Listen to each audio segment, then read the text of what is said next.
Ukrainian troops destroyed dozens of Russian military armored vehicles in one day at Oblast Kherson.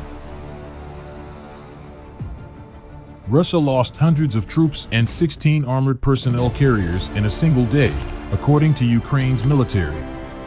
Ukraine's General Staff of the Armed Forces posted on Facebook its latest update of Russian losses, where it said around 200 Russian troops were killed in the Kherson Oblast. It added that troops were eliminated around the districts of Fedorivka and Kakhovsky in the southern Ukrainian region on Friday. The update said that 115 Russian troops were wounded in the Zaporizhia Oblast and that Ukraine's forces had destroyed 5 units of Russian military equipment, including an anti-missile complex and an ammunition depot.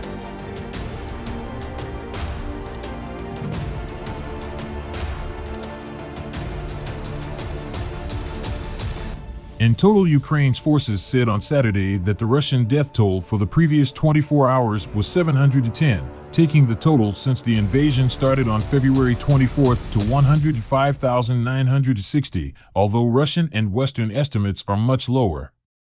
Ukraine also said that it had destroyed 16 Russian armored personnel carriers and 3 tanks, with Russia now losing 6,075 and 3,029 pieces of the equipment respectively. Kiev said that Russian shelling and airstrikes have continued while there had also been further attacks from MLRS rocket salvo systems, including in the city of Kherson, the capital of the region of the same name recently retaken by Ukrainian forces. The enemy continues mortar and artillery shelling of populated areas along the right bank of the Dnieper River.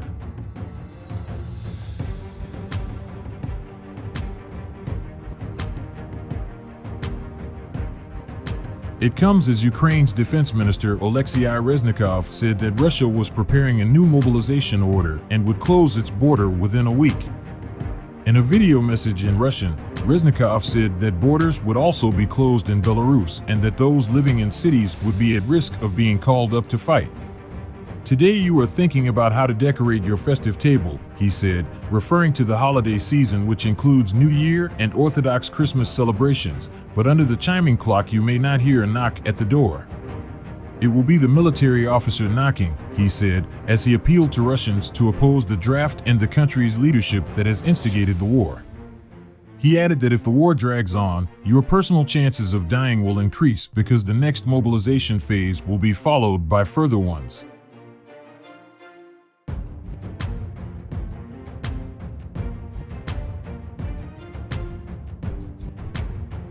As Reznikov pledged the strength of Ukrainian resistance, he asked, "Answer yourself honestly, do you want to die next year or lose your arms and legs so that someone else does not go to prison?"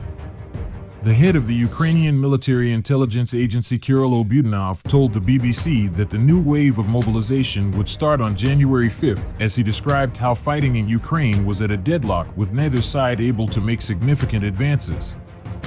"We can't defeat them in all directions comprehensively," he said, as he reiterated Kiev's call for more Western weapons. Neither can they.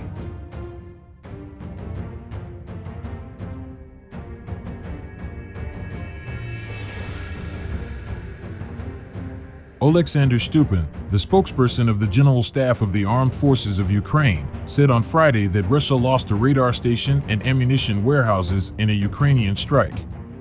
Stupin said during an updated operational briefing posted on Facebook that a hospital in Ukraine's Luhansk region was full of wounded Russian servicemen on Thursday. Ukrainian forces also destroyed Russian military equipment and targeted troops. Up to 10 armed occupiers were wounded and destroyed in the Donetsk Oblast. In addition, 2 units of military equipment were destroyed, and another 3 were damaged, the spokesperson said. "Our aircraft made 5 strikes on areas where the occupiers were concentrated." Also, during this day, an enemy reconnaissance UAV of the Orlan 10 type was shot down.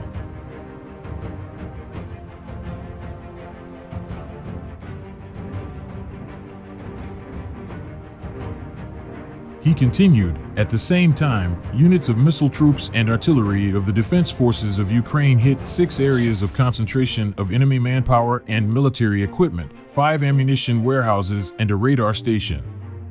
Russian forces launched 16 airstrikes on Friday, including 15 strikes that hit civilian infrastructure, according to Stupin, who added that the Russians used 8 Iranian-made Shahed-136 drones, which were all shot down. In addition, the Russian army carried out 17 attacks using multiple launch rocket system (MLRS). Civilian infrastructure in Kotskharivka in the Kherson region was destroyed by MLRS shelling. Stupin said that civilians died from artillery fire from those attacks, but didn't reveal how many people died and their locations.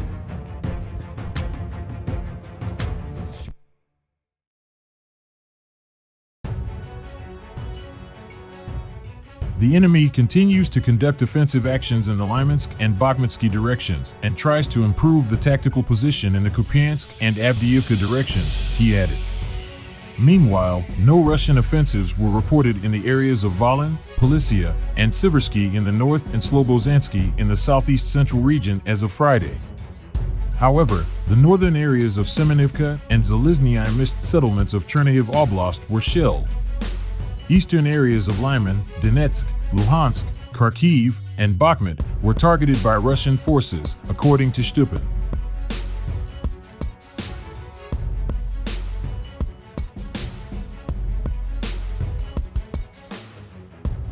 Ukraine experienced a barrage of missile attacks early on Thursday as Russian President Vladimir Putin's army targeted some Ukrainian cities, including Kyiv, Lviv near the Poland border, and the southwestern city of Odessa.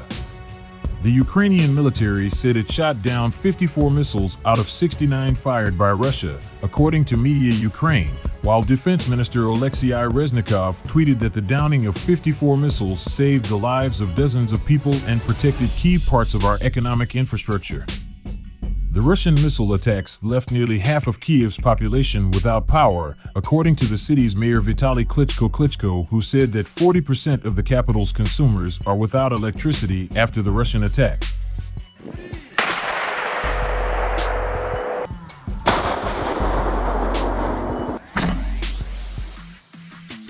These are the only words that come to mind seeing Russia launch another missile barrage at peaceful Ukrainian cities ahead of New Year, Ukrainian Foreign Minister Dmytro Kuleba tweeted in a reaction to the Russian attacks.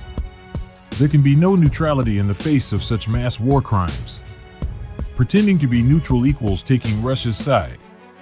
On the same day the missile strikes were launched, Russia's Ministry of Defense pledged that it will never run out of calibers in response to Western countries who claim that the country's missile count is decreasing.